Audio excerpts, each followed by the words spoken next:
Brybone here, back with another quick video this week. We're going to abuse a Microsoft utility called DevTunnels to tunnel RDP over the internet. Buy every EDR. I have had no EDR stop this. I just haven't heard of a lot of people talking about this technique and using it. But if you're in a pinch, you've got C2 on host, and you need to possibly get that beacon out of line and have a method to persist in the environment, you can use dev tunnels. What is a dev tunnel? A dev tunnel is an SSL tunnel that is created by a simple executable that is signed by Microsoft, and you can tunnel any port through it. All you need is a login. This works on Windows, Mac OS, and Linux. So for red team purposes, this thing is great. Now, I want to show you how simple this is. We're going to start with our Windows host over here. And I've established a dev tunnel, but I'll cancel it and we'll restart just so you can see this. Let's clear screen. And I'm simply going to run devtunnel.exe host port 3389 allow anonymous. This is going to allow me to redirect RDP over an SSL tunnel that I can then connect to on the other side.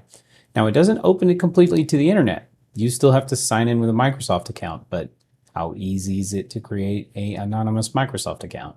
Quite simple. So at this point, we're going to go ahead, we'll start our dev tunnel over here. And it sometimes takes a second to run, but you can see now it says connect via browser. This is really meant for browser connection, but it'll redirect any port. So essentially, it's Netcat. Right? So now it says ready to accept connections for tunnel. And then we need this connection number right here, DPWQDN7W. So over here, we have our Kali box. I have DevTunnel set up here on Linux, and I'm going to connect to our session, which is DPW. So we'll do DPW QDN7W. QDN7W. So now I simply connect this dev tunnel across the internet.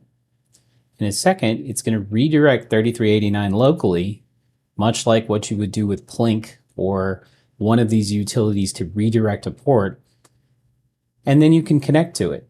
So as you can see here, I now have 127.0.0.1 listing on 3389, but it's redirected across this dev tunnel to my host on the other side. I know, mind-blowing, right? Microsoft building these kinds of utilities. All right, so let's take our X-free RDP, and now we're going to connect Clint's account to this via RDP. So we quite simply run X-free RDP, our username, and then what we want to connect to, which in this case is 127.0.0.1. We don't really have to give it the port number. It's going to use the default for RDP. And then we give it the password of the user. Now you can do pass the hash this way too, across the tunnel. I have verified it does work. So it's quite interesting. But here we go. And now we can see Clint is logging in. So kind of mind-blowing here. But this can certainly be abused for C2. It will get by every EDR. If you need to tunnel around a firewall, here you go. If you need to tunnel through a network to the internet, everybody allows Microsoft, right? So these dev tunnels could be useful for you as a red team. And that's all I've got this week. Thanks, everyone. Hack the planet to defend better.